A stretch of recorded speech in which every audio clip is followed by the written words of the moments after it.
That Okay, it would be month, yeah. Yeah. So on-time delivery month. So we go to receive data. We put the month in here. So we're going to get the UAE. We have this sheet here, on-time delivery intercompany. We then click on intercompany, and then we have received minus the promise date, and that'll give your on-time delivery. So it's 19 days late. Okay. Then we go to non-equipment. It's 13 days early. Equipment 0.25. Well, that's good. It's good if the data, as we mentioned yesterday, the need by date is correct. So we just need to be aware of that. So again, you just take that. I put received created. That gives you an idea on the full length of the purchase. So from the time it's created to when it's received in the system, 9.3 days. Which if it was intercompany, I would assume it was a lot longer. Yeah, well, for sure. Okay, so that is that one. Non-conformances, that's a manual one. If we get any non-conformances from suppliers, that'll come to us. In theory, I've added that because I don't believe, every delivery is correct. There's no issue. People complain. It's and even intercompany. If they're doing any rework on products, then they should be raising non-conformance internally. So I would like to think non-conformances will progress because again, you can take into account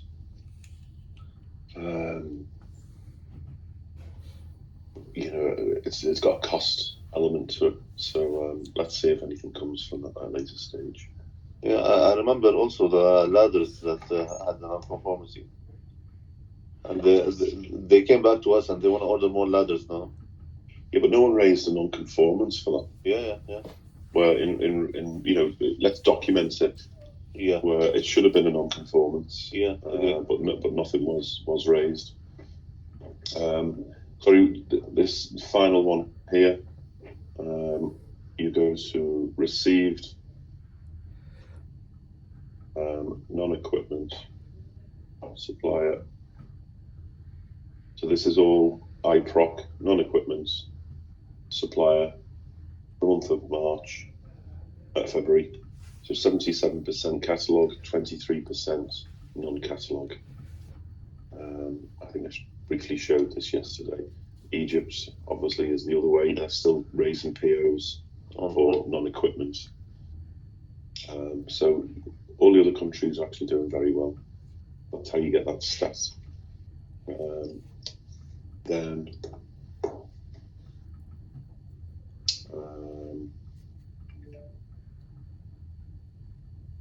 we have this section and these three sections here. Then go to the AP module, go to the overview, go to the overview, go to UAE.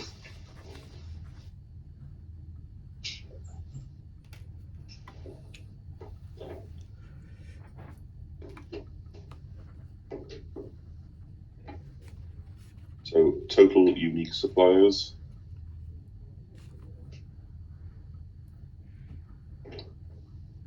Two. Yeah.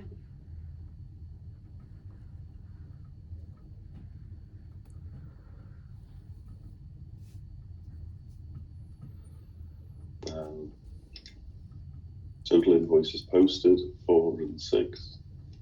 Okay. Total invoice value posted 1993. Just rounded up. Yeah. Invoice cycle time 40. Where got that from? To change that Saudi. Yeah. Okay. Should be 41, Paul. Yeah. Yes, it should. It's just a typo from my side.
41.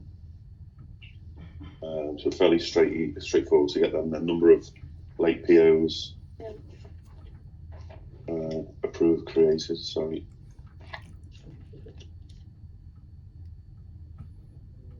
$17.19. Mm. 17.19. Value 11 and 12. 11 and 12. Okay. Yeah. Oh, And then, yep. Paul, for the on-time delivery, Yeah. sometimes we do like we perform a return receipt in the system. Like for example, we receive the materials today, and the next day they found out some variances on the invoice against the PO. So we return the receipt and we receive it again. How does it affect the Yeah. It will take the last receipt date. That's why it's never going to be 100%.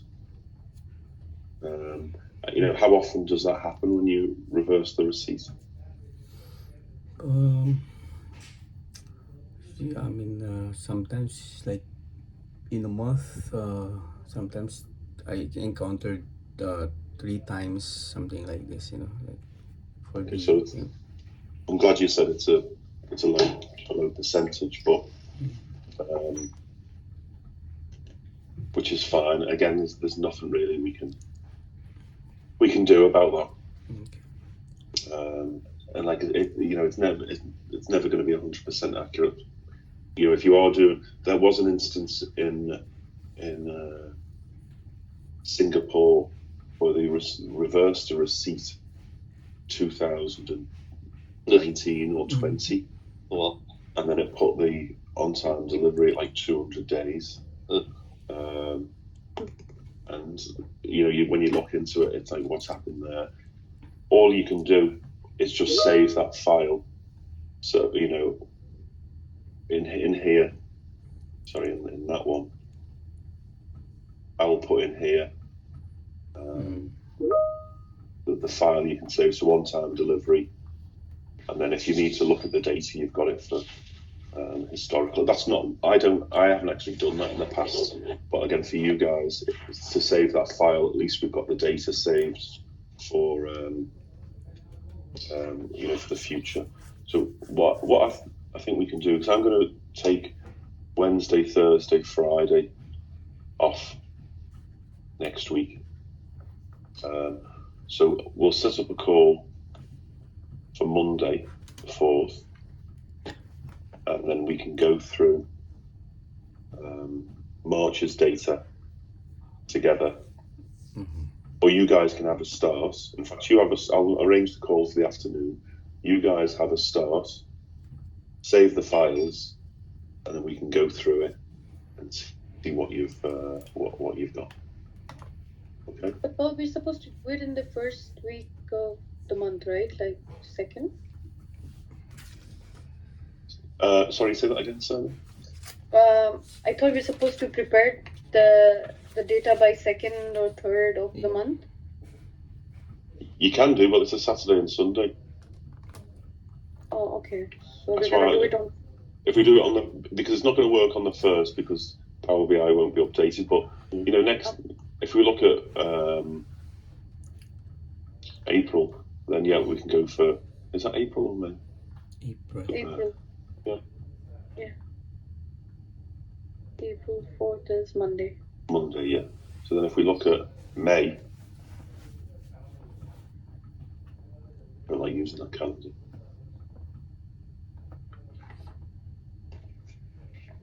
So you then look at May.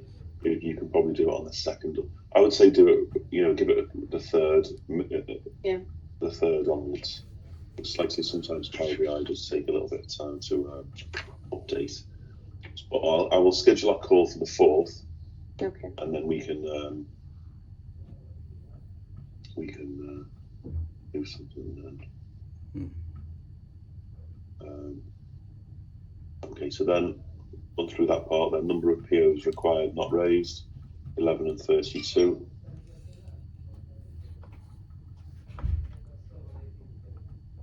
PO required not raised. Sorry, AP.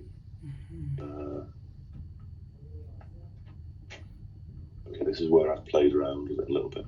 Yeah. Because I've based this on the new data here. So I've took a few out just to give people the benefit of the doubt. So have a look at this one. Sorry, I'm jumping around screens. Have a look at that one. So, for example, PO required not raised here. Well, I don't think we have access to AP. AP reports. Okay, so if you click on here, you can ask for access. Okay.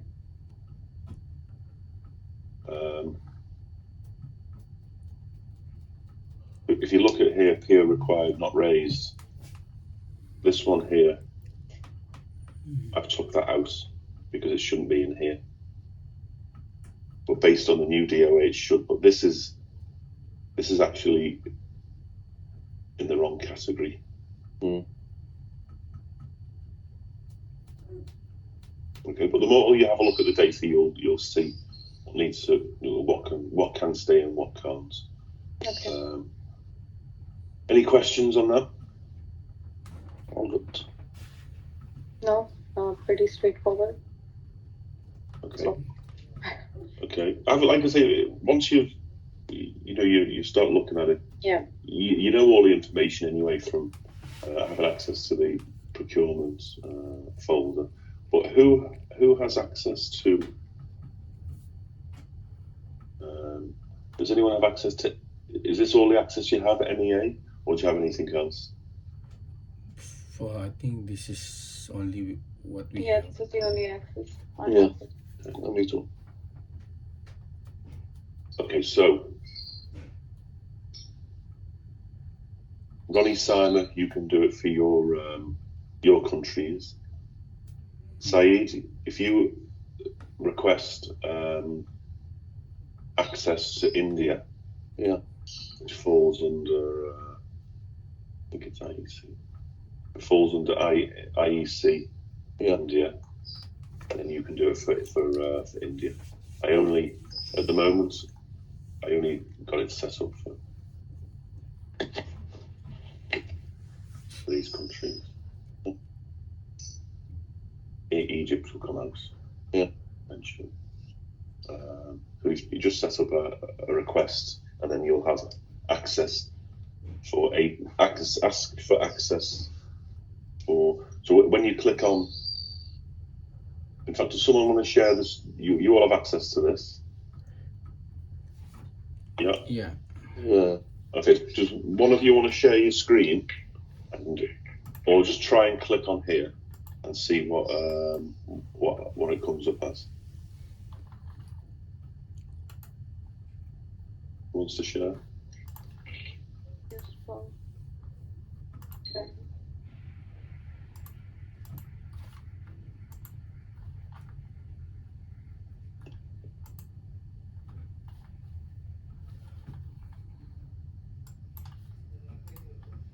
Where do I go for info?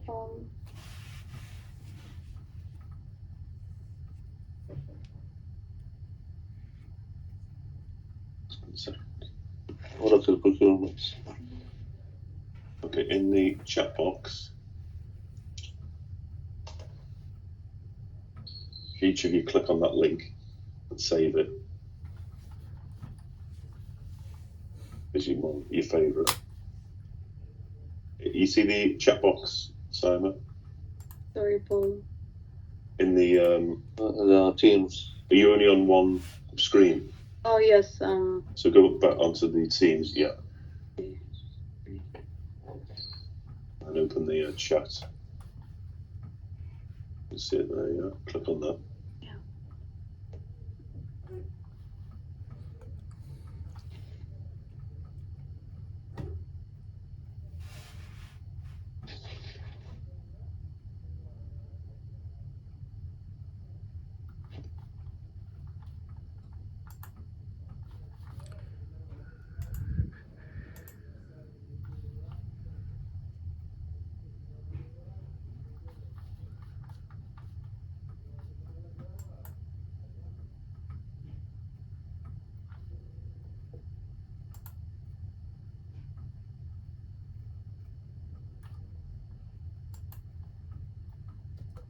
Yeah, I sent the access request, Paul. Okay, so that'll come through to me. Yeah. If each of you do that, and then you'll have to ask for access Yeah. for your countries, and then also say you'll have to ask for access to India. To India, yeah. And then you also need it on the procurement Yeah. module as well. All right, I'm going to have to go. I'm actually on the KPI call now. All right. Have a look at that. I'll set up a meeting for the 4th, Yes. and then if you can just